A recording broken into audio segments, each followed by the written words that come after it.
Thank you very much, our dear esteemed viewers, for tuning in to the second university debate featuring Kabale University.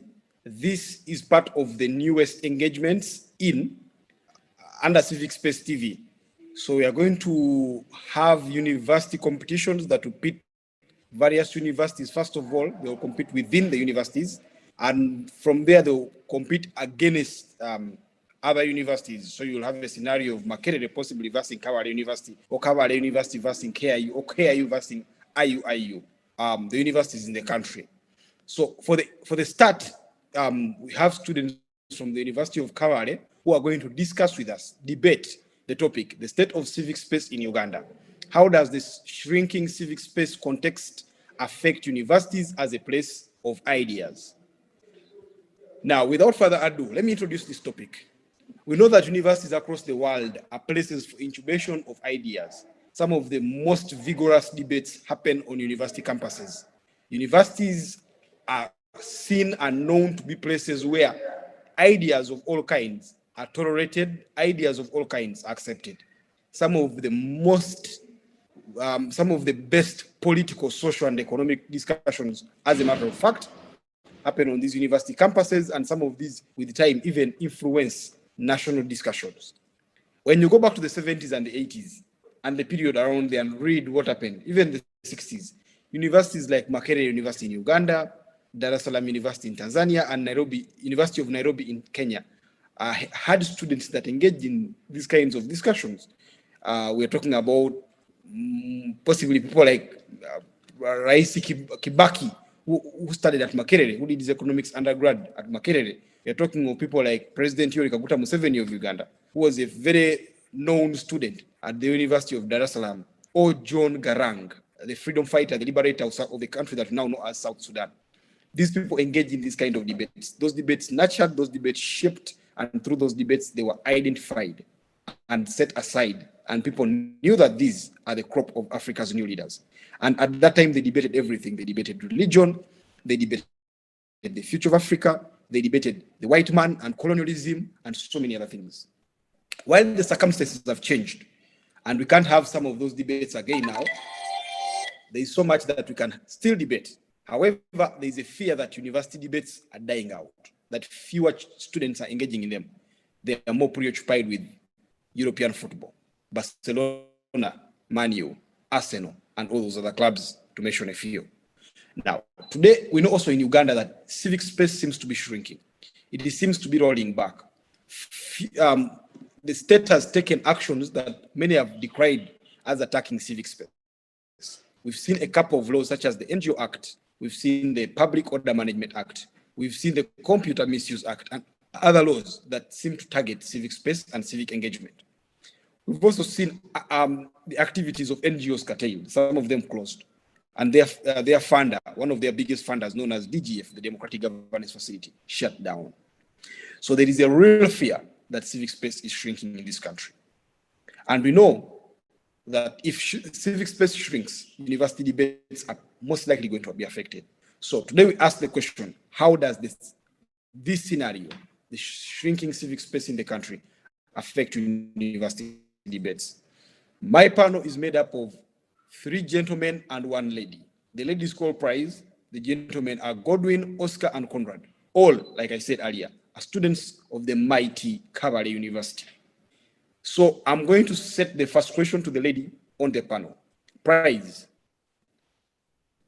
from your own perspective, from your own engagement as a student leader, do you feel like universities such as the University of Kabale are still places where vigorous debates and civic engagement happen in this day and era? And you have 5 minutes within which to answer that question. It is not, and we do not see that in the near future. Reason being, just like I told you, right before we came into the university ourselves, we always had stories about those things where students would be dismissed out of university because of giving their points and views of things they thought about certain topics while in debates. You would find someone promoted if he or she was a student leader, or they would be dismissed out of school That means they were not supposed to give views of what they thought was supposed to be done. And that shows that we do not have an environment to give our views of what we think of what is. Okay, thank you very much, Prize. That was a good submission. I will now turn to Conrad and ask you a very similar question. Conrad, what does it seem? Why does it seem like the current? Why does it seem like the current crop of university students are disengaged from the debates? They debate less, and they are more interested in things that should otherwise not interest them, like European football. What, in your own analysis, is the cause of this? Well, universities have a wide range of legal and administrative implications. Some of these universities are set up to ascertain the public interests of the leaders. So most of the instances, the students find themselves constrained in the performance of some of these activities. For instance, resources usually available to the students are meager. A case in point is that these clubs in the universities are not usually facilitated enough to carry out activities. Therefore, they will not meet the requirements to be able to perform these activities to the full. Thank you. Okay, let's move to Oscar. Oscar, do you agree with the assertion that the clubs are not facilitated? It's a problem of money, and because it's a problem of money, these people, the students, are unable to debate. Do you believe it's about the facilitation and the money and the resources? Let's say. Thank you, our moderator. First of all, I want to say I would agree to some extent, but not the best extent. I think the biggest challenge as why students are not engaging in these activities, in rigorous debates, and in other in these activities, like you said, they are able to engage in other activities, including the sports, the European sports, and whatever. But in these cases of activism, I think the biggest challenge is now. The facilitation, yes, to an extent, but also it is the interference or the intervention from either the state or the administration. I want to give a case in point. For example, when we talk about facilitation, we have CSOs like CCG here, which has been at least putting some funding and facilitating to the clubs. But why are we still seeing the same trend of people losing out the interest in these rates? Just like Price had put, there is a perception that most of the activists, of the people that, or the students that get involved in these betting activities, they are either perceived as violent or as a disadvantage or as dangerous to the societies, especially the universities, by the management and the administrators. And perhaps this is not just something they get from the universities, but also from the societies around. Because even if it is outside the society, you need to look at who are the models, how are the activists handled, either on the streets or outside there. Now, this comes to the student community. So the way the activists on the streets or the activists in our community and societies are handled is the similar way that student activists are handled at the university, and hence this makes the students lose morale of engaging in activities where they think they might get negative repercussions, including arbitrary arrest, harassment, torture, and unfair dismissal, even academic persecution. there are some students who even get retakes, or are given retakes because of engaging in such activities. So I think the state is the cause of the status quo is the fear that is being infringed on students by the actors, either the administration or the state, and not only in the universities itself, but also outside, because the people that are engaging in these activism activities and how they are being handled would be a problem. Then also another problem is about the why I think the facilitation would not have been a problem more is because we need to look at the source before we look at the facilitation. The sources would be the civil society organizations, like CCG, as I've said, organizations like KFHRI. Those organizations have been at least providing some facilitation to students, at least to engage in these activities. But are these sources still there? For example, now the closure of 54 CSOs of recent on allegations of not filing returns, that most public opinion shows it's just allegations, means that even the little source that would have been there for these students to engage in these activities is also being infringed on and is being closed by the state. So I think the problem comes from the state, particularly the fear it instills in the students, in the student activists, and the encroachment on this,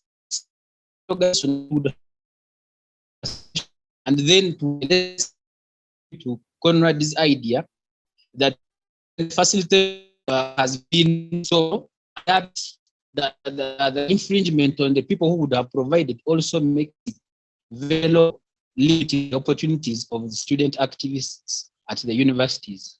Thank you. Thank you very much. Let's turn to Godwin. Godwin, so if there is a fear that students are going to be arrested, if there's a fear that they are going to be expelled from schools, if there are all these fears, does that mean that you guys have since given up on your rights and you're saying, let's just live with this, it's the new normal, let's stay with it, we can't debate, we can't fight, we can't say anything because there's a problem? Thank you so much. The fear shouldn't be a reason for us to actually give up, because there's so many other ways that we can actually try to keep talking so that maybe with time people can overcome the fear. Now, we cannot say if now we are being scared by the state and all other agencies, maybe the university administrations and other, it is us to stop now. Because if we stop the advocacy and all the debates we should be having, that means we have actually given a room for the civic spaces to shrink more and actually find there is no more space for us to actually put up our ideas. I would actually encourage the students to keep strong and keep fighting for what we believe is right for us, because we cannot now give up and say because of fear, then we have not to continue doing what we are doing. And still, we as debaters and the people that actually have to participate in sharing of ideas, I believe most of the debaters have the capacity to keep listening. Their nature. Right. Giving up really couldn't be the reason. Okay, thank you. Let's go back to Prize, where we started. So Prize, in your own view, in your own analysis, whose role is it? Who do you think bears the burden to ensure that universities are again a place where vigorous debates happen? Thank you. The role is for every stakeholder in the university, starting with the students who have literally done their part, but they lack support of the other stakeholders in the universities. So yes, the students have as well done their part, though they're supposed to add more vigor, but they have taken a step. So if a university administration and their ideas to whatever motion is given, I think the debating spirit will come. Prize, are you still here? Yes, I am. Okay, was that your submission done? Yes, it was. Okay, then let's move to the other part of the discussion where we're going to look at the state of civic space in the country. So I want to begin with Godwin. Godwin, you are a student who loves debate. That's why you're part of the panel today. Do you feel like there's a shrink in the civic space in this country? Do you feel like civic space is under attack from your own analysis? Yes, thank you so much. For my own analysis, I really believe civic space is under attack because really the current status quo shows us that we may not actually have more space if the situation keeps like this. First of all, when we come to the recent issue of closing the CSOs in the country, which are actually the leading funders of the student activism at the university and are actually supporting most of the clubs that would fight for civic space, really, I think it is under attack and it needs to be revived. Thank you. Okay, thank you very much. I'll ask just one more panelist the same question, and that's Oscar. Oscar, is it also your view that civic space is shrinking in this country? And if your answer is yes, why do you believe that civic space is shrinking in Uganda?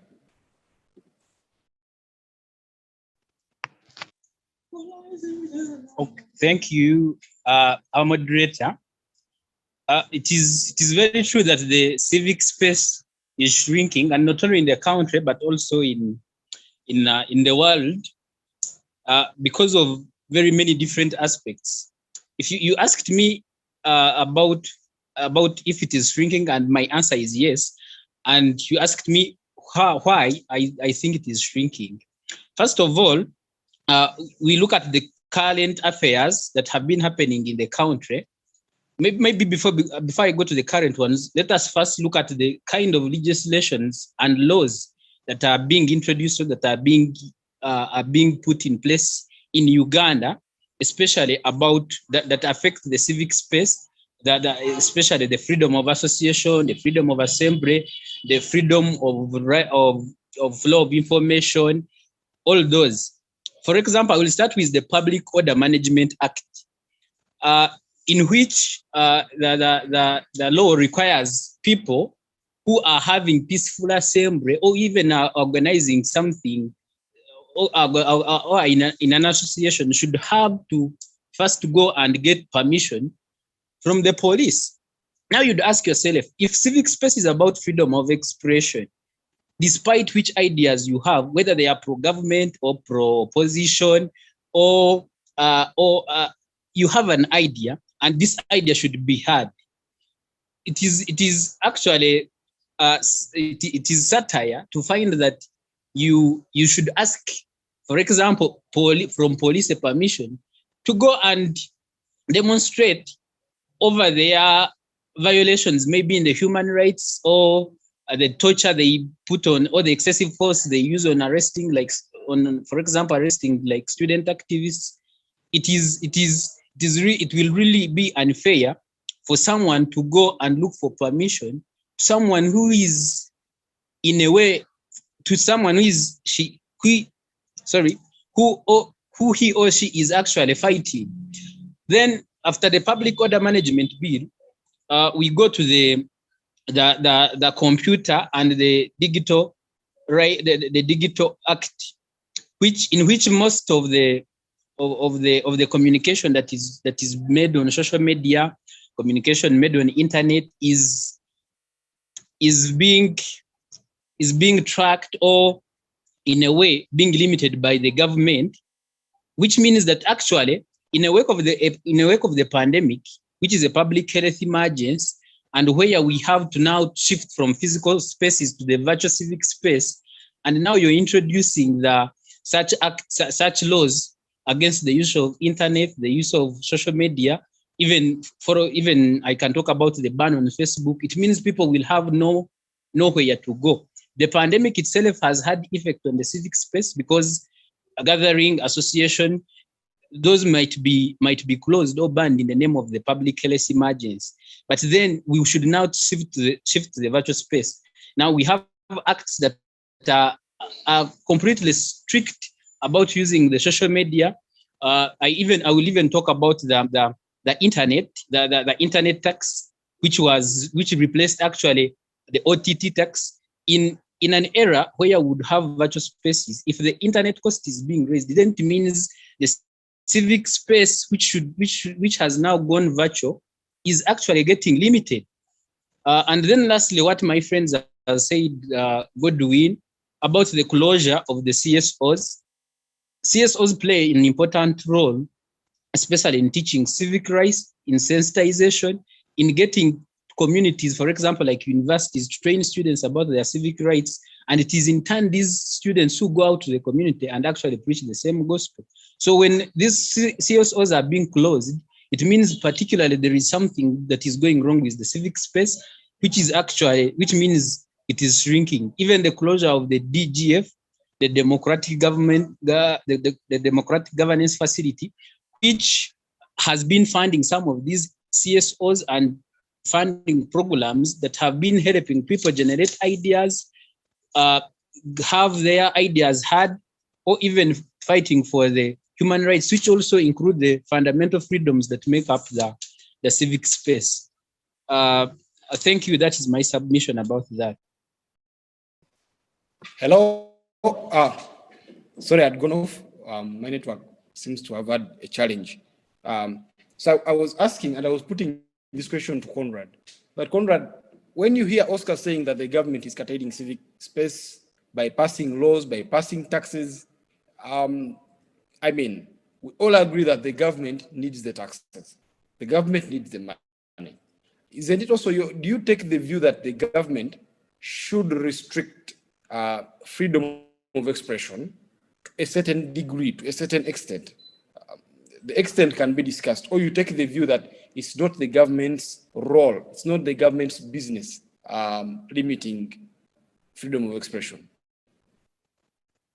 Well, concerning civil space, the government has a role to play to increase the civil space in the country. One of the laws is to protect the civil society organizations. Another role is, in case maybe of some misuse of the law, we can have police investigations and legal action. But when it comes to civic space, there are organizations that necessarily need to play the biggest role apart from the government. When the government comes in to regulate such organizations, it tends to do that to fulfill the interests of the ruling government. It will curtail most of the freedoms, like freedom of expression. Like one had said, how can you seek permission from police to demonstrate against police brutality? That will automatically mean you won't have that platform to air out your views. So in a way, the government should leave that to organizations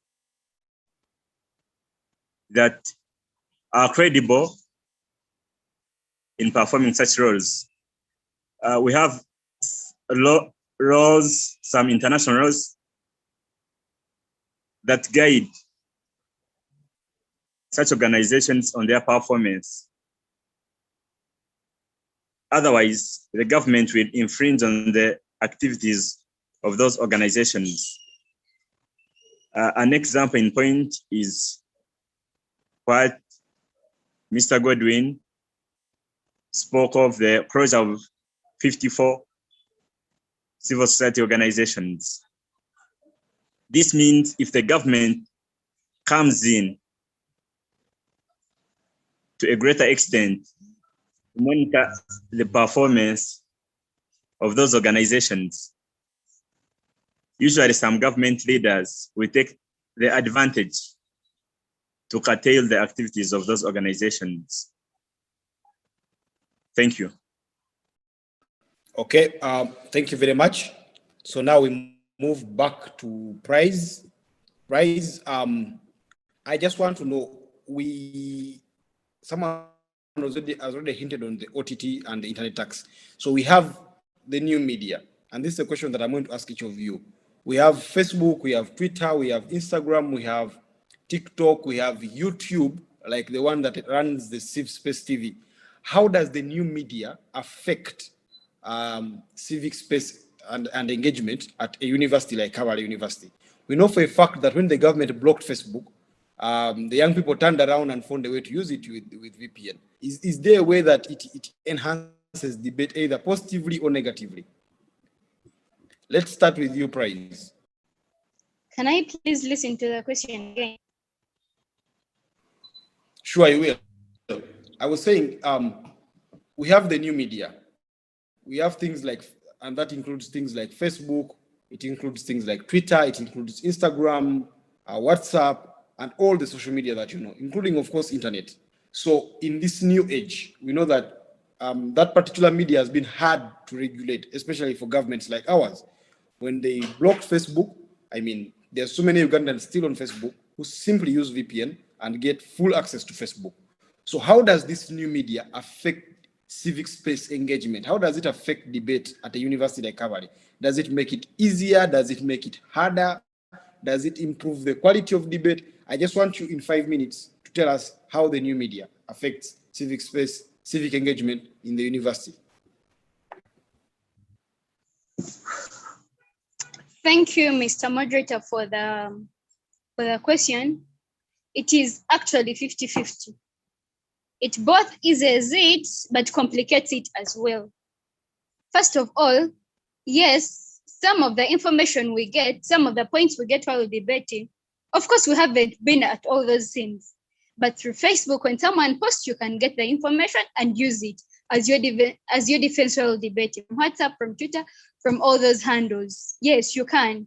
It has kind of helped us. Yes, it has kind of increased the civic space. Then on the other side, it has as well led to its shrinking by you will not post whatever you think in peace, because whatever you post, of course, it will not only go to the person that is supposed to receive it, but whoever wants to receive it and knows how to hack into the information can, and things might not be good for you on your side. Okay, thank you, Prize. Let's put the same question on social media and how it, on the new media and how it affects civic space engagement to our friend Godwin. Well, thank you so much, moderator. The social media that we have as per now and it affecting a civic space is actually, to me, to a larger extent, it is actually affecting us positively, because in most cases, we as debaters at campus or in actually different levels, we access the information through social media because we're able to access WhatsApp, Facebook, Twitter, and Instagram and other social media platforms, where we get the information to come and share at our universities or in our debate societies and analyze ideas. And still, after us debating, analyzing ideas, some of us move on to go and post what we have discussed and maybe see how it can influence and see how it can influence the community. Two, social media has helped us actually to be recognized. For example, I believe in this lockdown, if we had no social media, we wouldn't be able to be accessed as Kabale University. We wouldn't be able to communicate to us and see maybe what we could do or how we can talk about civil space or some other communication. So through social media, we are able to connect different people with different minds. We are able to debate. We are able to share ideas on social media and all that. And still, there is what we have as activism via internet, especially when we have issues to address to the nation and issues to address to different stakeholders that we may not actually physically reach out to And maybe even if we're able to access them, they would actually stop us from coming closer to them and explaining to them what we would do. And still, some of us would even fear, the way we have expressed it in the beginning, that we can fear the repercussions that can come across. We are sure, of course, that you may communicate via internet, and maybe there is intelligence and they come for you, but it is not to a larger extent, especially when you're a student and you don't have a big influence in the community. I mean, you don't have very many followers. Maybe they believe you haven't been able to the information you have spread is that most people aren't able to access it. And still, we are able to campaign online as we fight for our civic rights. And this is the same we are doing as for now. Due to social media platforms, students are actually able to campaign online to make sure that maybe our rights are respected. I remember when we have problems in the country, especially maybe police brutality and all that, there are hashtags that we use via internet so that people can access them, go and circulate the information, and everybody now gets to know, and the government gets to know, well, this is not going right, and is able to rectify the issue and even come to direct contact with the people and see what is happening. So I believe to a larger extent, actually, social media has helped us to improve on what we are doing. Then to a smaller extent, obviously, most of the students especially may not have access to data funds to support their campaigns. So meaning if you don't have the funds and the data and maybe the gadgets to use, you may not easily get access to social media. Meaning if you have an idea, you cannot easily circulate it and maybe people get to know about it. And still, when to social media, still we get problems of network, problems of power.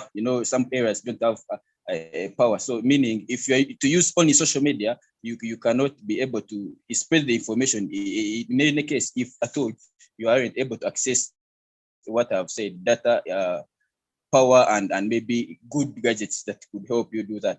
And still, social media has actually had a big impact on physical interaction between students, because we believe when I'm here, you're only seeing Goodwin as an individual. I'm here to debate. You may not see the other side of mine. And when people are going to take ideas, in most cases, they digest your idea and even digest what you would do outside what you're doing. Maybe some people would present it as maybe they're debating to show what kind of skill they have.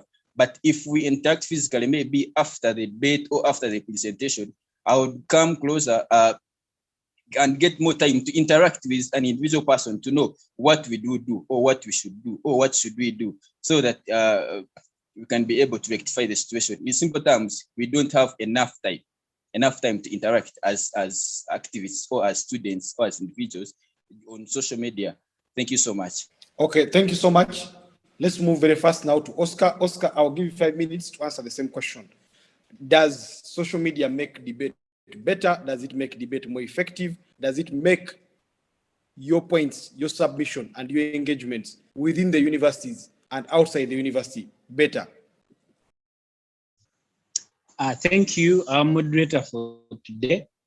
I would purposely agree that entirely, and bearing in mind the situation of the public health emergency and the restrictions caused by the COVID-19 that are indeed undeniable, and we cannot say they are wrong, or those ones which are required. The social media is doing a lot to help us increase the civic space. The only limitation that comes to it is the limitation I already talked about, that is by the government.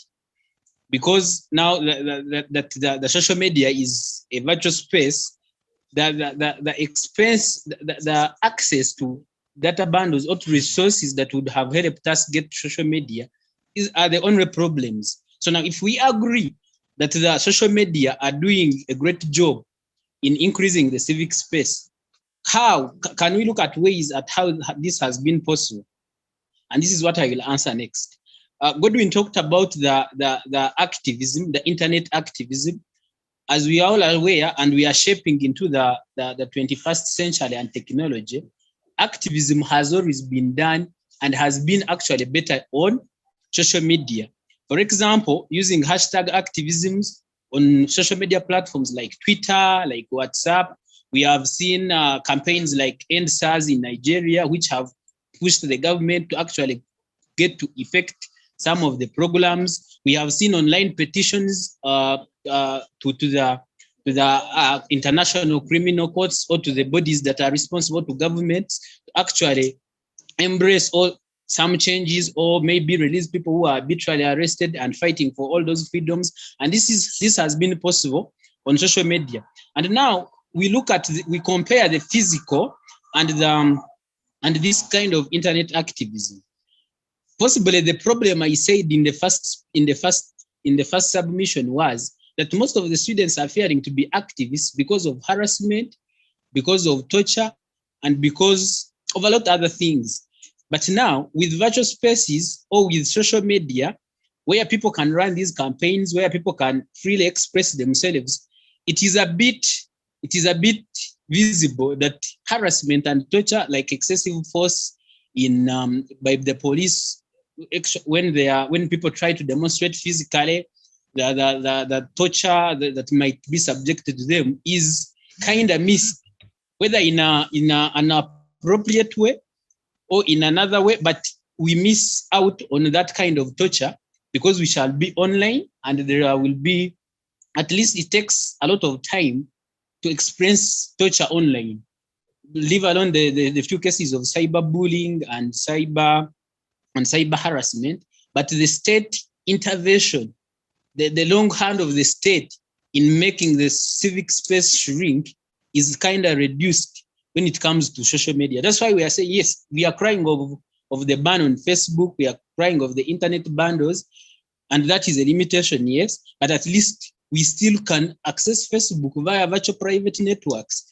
So it means though the state is trying to reduce the civic space by putting such taxes, there is always a way, an escape way out of how we can still get back the virtual spaces if actually we know very well on how to use this social media. So to me personally, I think to the biggest extent, and I think to the whole extent, bearing in mind the public health emergency and the situations at hand, I think social media has done a lot and is doing a lot to increase the civic space and actually the fight for fundamental freedoms like freedom of assembly, freedom of association, freedom of expression, and freedom of free flow of information, despite the few limitations that are being put by the state, but still which can be escaped by using the media itself.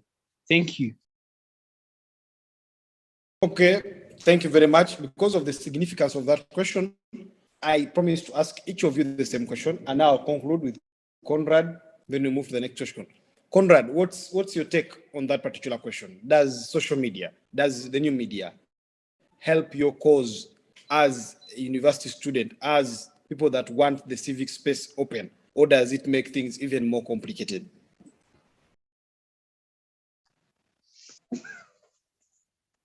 Well, thank you very much. Social media is very vital in expanding the civic space.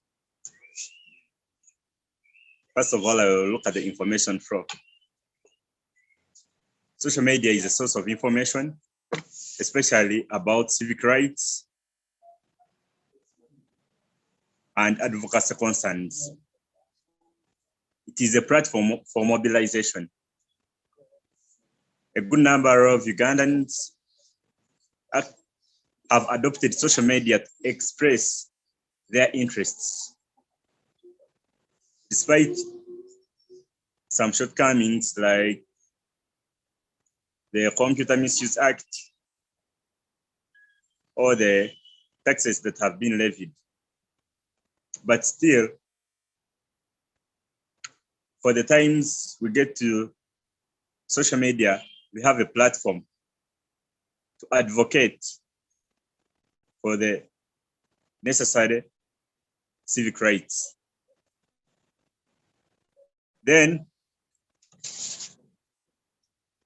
social media is necessary because it captures the attention of a variety of stakeholders. With social media, a variety of people can be able to access information.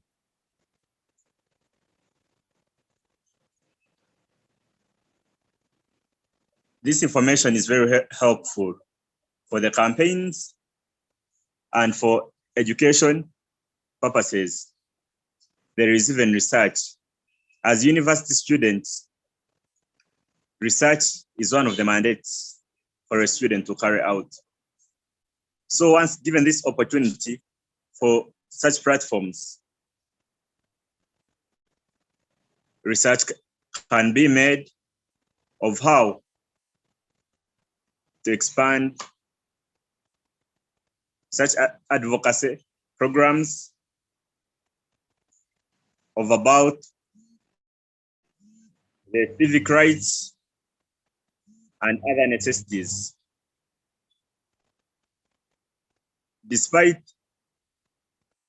the government once in a while trying to curtail the use of social media, like the internet shutdown before, during, and aftermath of the January 14, 2021 general elections, that limits the space for the population to air out their views. Thank you. Okay, thank you very much, comrade. I will now call upon Oscar with another question. Oscar, we know that COVID-19 has affected almost everything in Uganda, almost everything in the world. How much does COVID-19 affect civic space, affect the engagement, affect debates, affect the sharing of ideas, the free flow of ideas, like you called it, especially in the context of a university?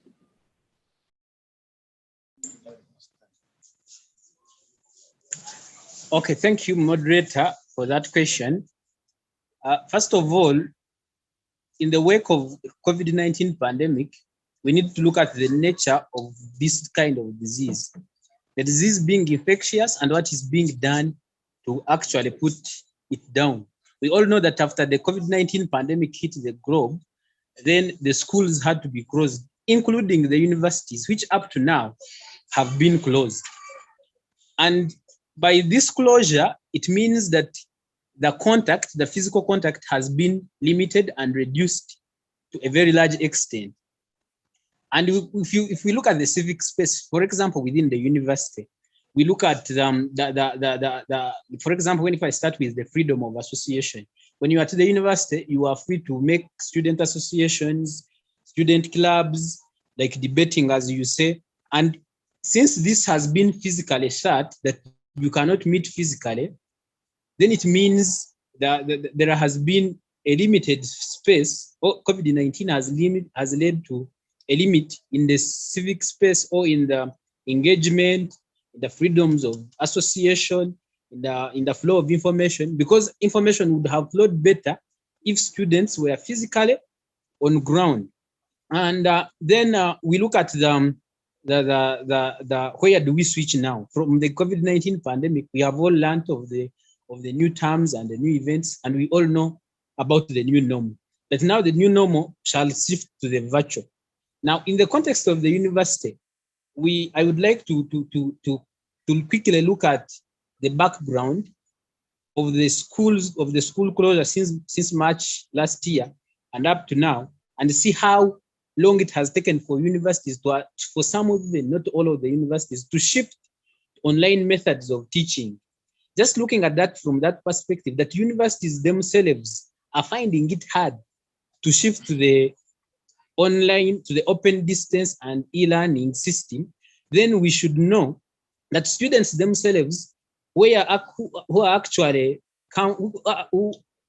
catchment is actually from deep down in the villages in a country where network connectivity is not yet the best, and the facilities or the resources where these people would access internet and everything are also limited, then it means that students are also finding a problem in actually associating, in sharing information, even when they are home. It would have been possible by virtual means because the physical is no longer there because of the COVID-19, of course, and now it is not possible because these people are not having facilities, especially to facilitate virtual spaces. And now, how do we rate the failure to get facilities for virtual spaces of these students? COVID-19. We all know the COVID-19 impact on the economy and the incomes of the country and the incomes of the households. The reports from world sources like World Bank show that the people are getting more into poverty or are being sent below the poverty line in most countries, in developing countries like Uganda.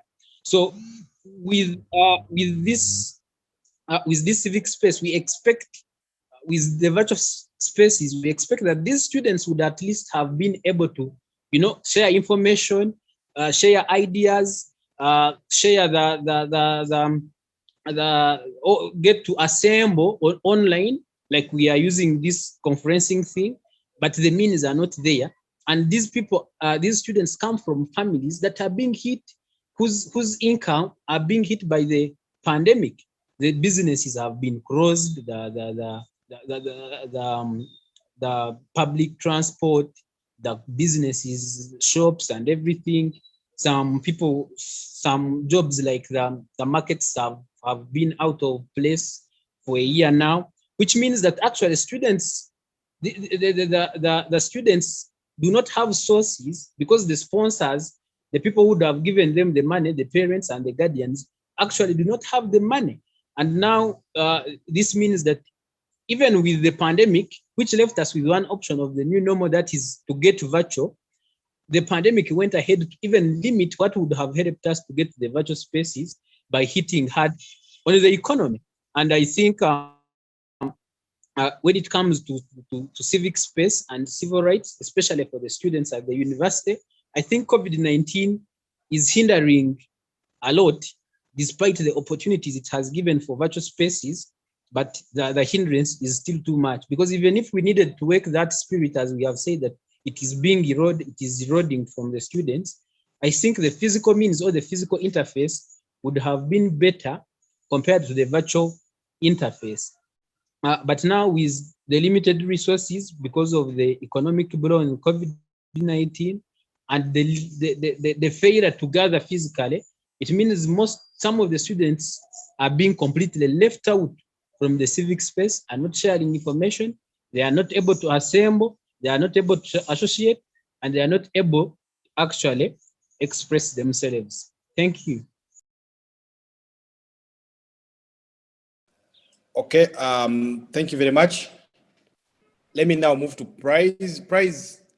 So you know that we now agree that the civic space is shrinking. We agree that things like COVID-19 affected greatly. So I want to know, how then do university students like you fight back? What are you doing currently to ensure that you gain the freedom to engage yourselves freely in this country?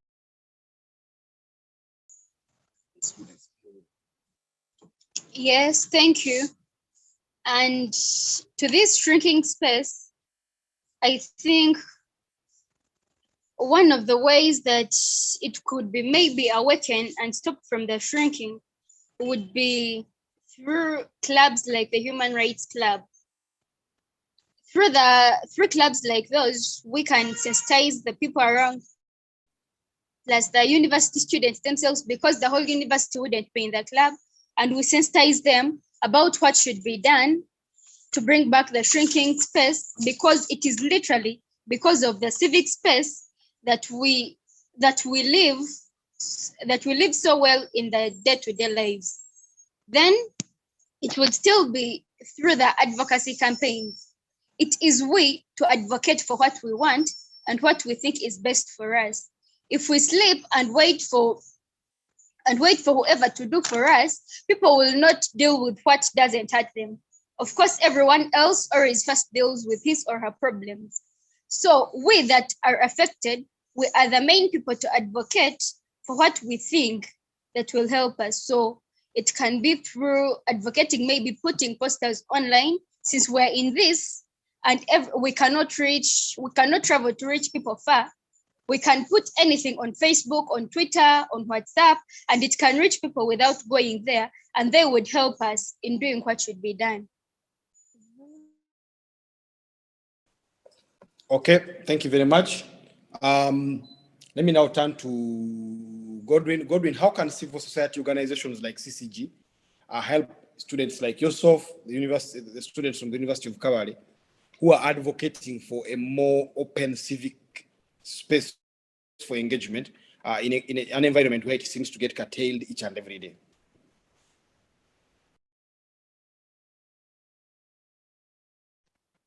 Pardon the question, please. Pardon the question. How can civil society organizations like CCG help students like yourself who want more of the civil space, who want to engage more, who want to debate, who want to make speeches, who want to write?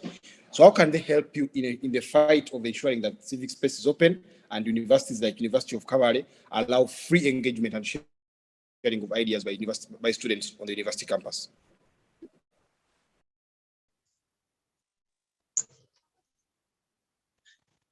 Well, thank you so much, moderator.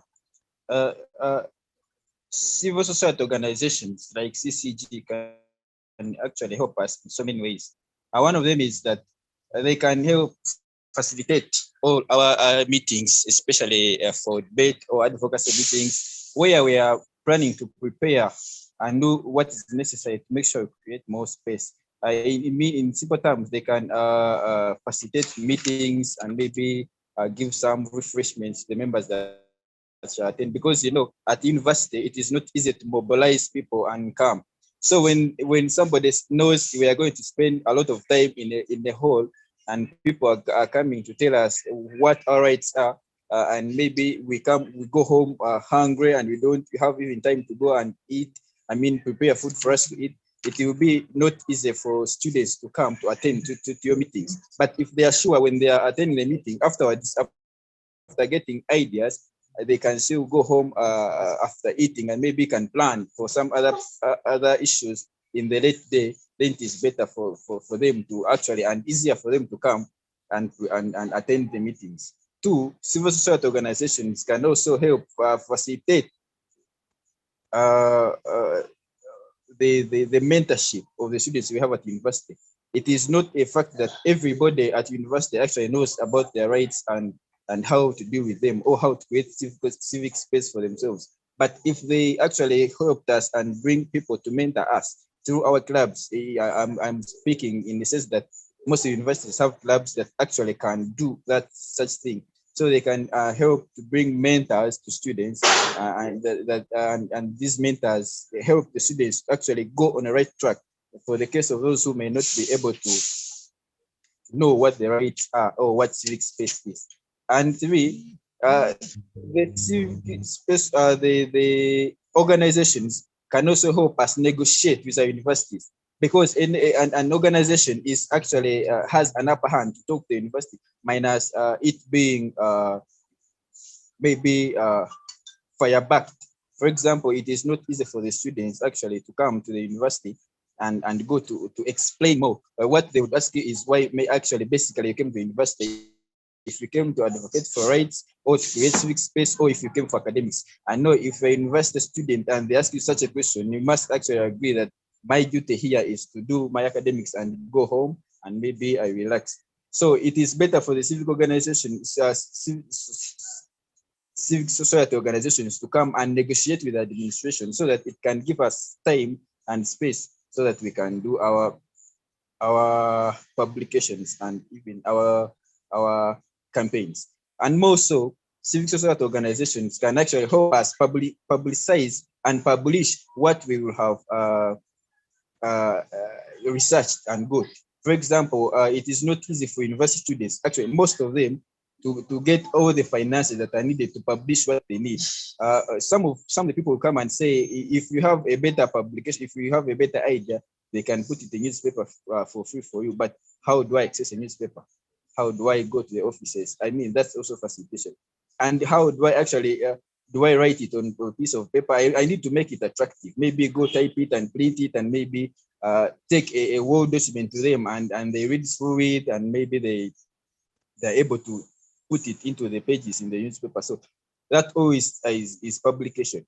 And lastly, to me, I would think civil society organizations can also help us in the spread of the information we shall have brought up in our ideas, in our debate clubs as university students. By if we have an idea that we need to be circulated, they have also other organizations that they work with, which we university students may not actually access. And so they may be of help to us and circulate for us that information, and also connect us to those organizations so that we can easily connect with them and see how better we can work. Thank you so much.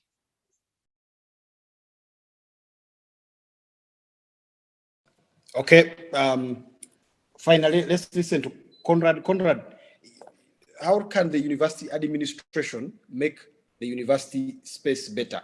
How can it be that, what should they do to ensure that while civic space is shrinking outside here and NGOs are being shut down, political players are being curtailed from speaking, that the university, where we began by saying incubation of ideas takes place, is the oasis, is the free land from where people can go and have discussions without any problems? What should the university administrations put in place to achieve? Well, thank you. There are very many aspects in which the university can try to broaden the civic space. The university, as an institution of learning, has to engage the students to know their rights through advocacy campaigns, and maybe to facilitate the emergence of the civic rights clubs, like the human rights clubs, and encourage students to be participants. The university has a bigger role to play.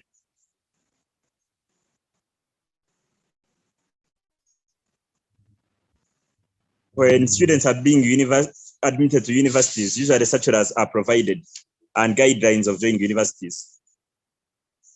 Such information can be included on those platforms, including other university platforms, so that the knowledge of civic rights is imparted in the students. The emergence of the civic rights clubs in the universities has a big issue to do with the university administration. It is the role of the university administration to encourage student activism, most especially through the forming and educating the students through these clubs. There is even dialogue, especially through the students' bodies, like the Students' Guild. The university has a role to play in these student leadership bodies. These are platforms where the students, through their leaders, air out their views. The leaders are the representatives of the students. So the university should put more emphasis and attention to such groups that represent the students' ideas. Thank you.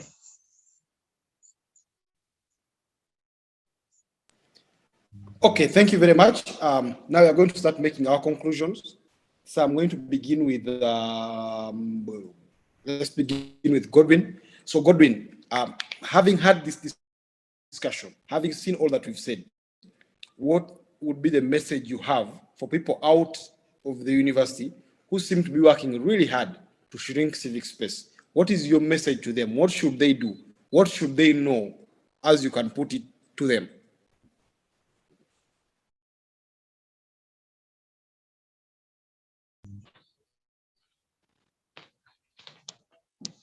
Thank you so much. I think I've had the question properly and I've understood that what do I tell the people outside there who are trying so hard to make sure that the shrinking space actually is stopped. I love to tell the people outside here that it's not easy. It's not easy as we are fighting for us to have a space, civic space actually put up to greater heights. But I want to motivate them not to give up. Usually when we have what we are fighting for, when we give up, it means we have failed. And it's not always good to give up before we achieve what we are really planning for. And I would also encourage them that there is light at the end of the tunnel, because as long as we have big plans and actually people watching what we're doing, they will actually finally benefit. And when they start benefiting, they will support us to prevent the shrinking space from happening.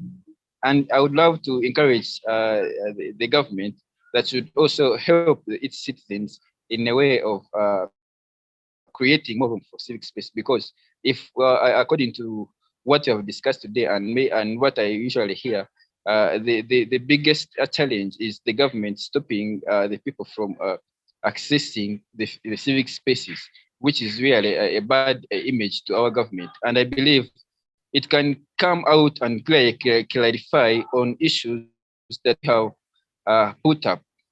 For example, the issue of closing the CSOs and other organizations, which would actually create the civic space.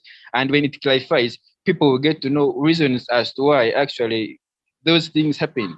And it can put itself in the shape that we are doing great, also protecting our people. The people are trying to have the civic space not shrink, really should mobilize more, mobilize other people. It's not only me, Godwin, that knows. And if I know alone, it doesn't mean the community knows. And if I'm trying to impact the community, it means I won't be able, because people haven't known what is happening. So if we know what is happening and we continually tell other people what's happening and they're able to understand us, then it will be of best importance. I would also encourage the people who are trying to fight for civic spaces to actually be exemplary. If you come here today and you're fighting for a right to freedom, or maybe to freedom of expression and association, you should be exemplary. When we give you that freedom of expression, please express yourself the way we would have expected you to express yourself. Not actually you coming to express yourself and maybe start doing things that we wouldn't love. Meaning, if you come here and tell me civic space is shrinking, and you tell me all the reasons as to why, you should live by what you say, and so that I can clearly even understand from you through actions, so that we can better up our country. So I would love to end by saying it's not too late. It's not too late. Let's do our best, and people may like it. There's light at the end of the tunnel. Finally, the shrinking space shall be put to greater heights. Thank you so much for listening. Okay, thank you. Let's now turn to Conrad.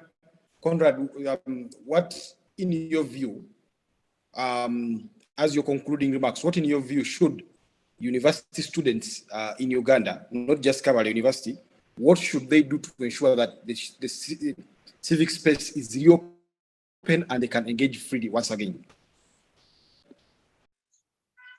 Well, thank you. As university students, we have a role to play in advocating for the civic space. One of them, university students should know their rights.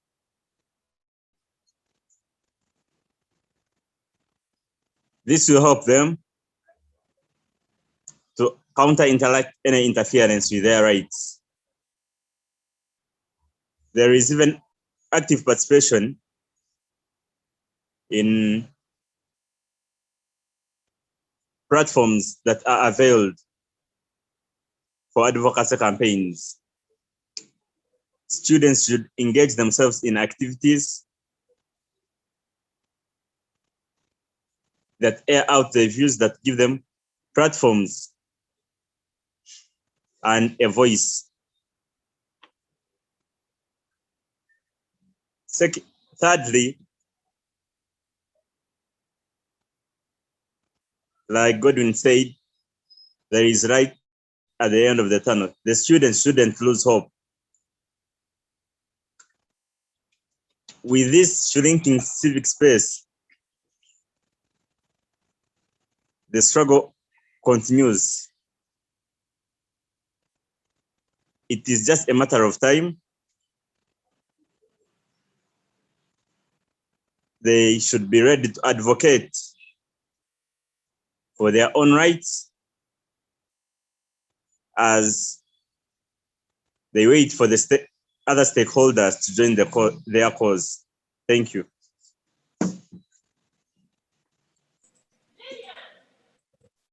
Okay, let's move to Prize.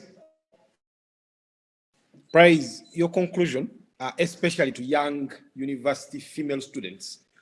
When I was at the university, fewer female students engaged in debate compared to the male. Many times you look for people to represent on a panel for the sake of gender balance, and you wouldn't find even a female student available. So what should the girls do differently? What should the young girls do differently in a university like Kabale or MOBS or Makerere, given that, like I said at the beginning of this discussion, sometimes from these engagements come the best leaders who are going to lead the country and who are going to lead Africa. So what is your advice to these young girls at the university?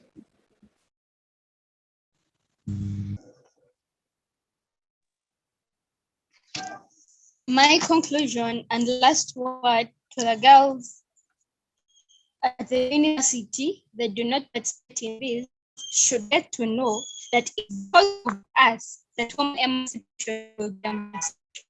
That the men that will go for us to make sure that women get where they want to be.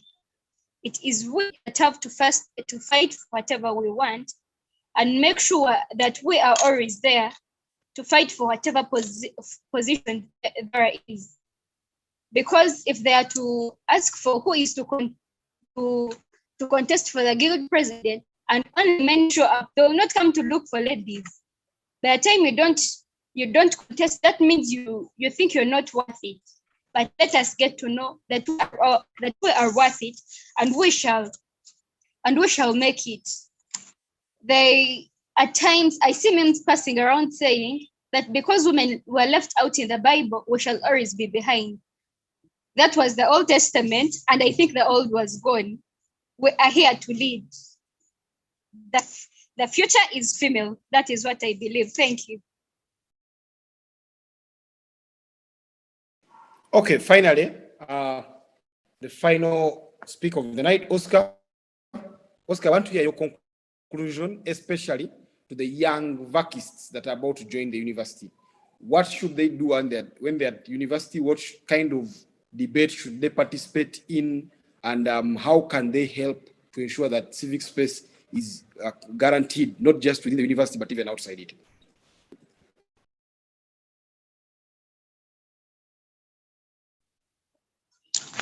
Yes, thank you, Godwin, for that very good question. After all, I look at the civic space question as a generational question.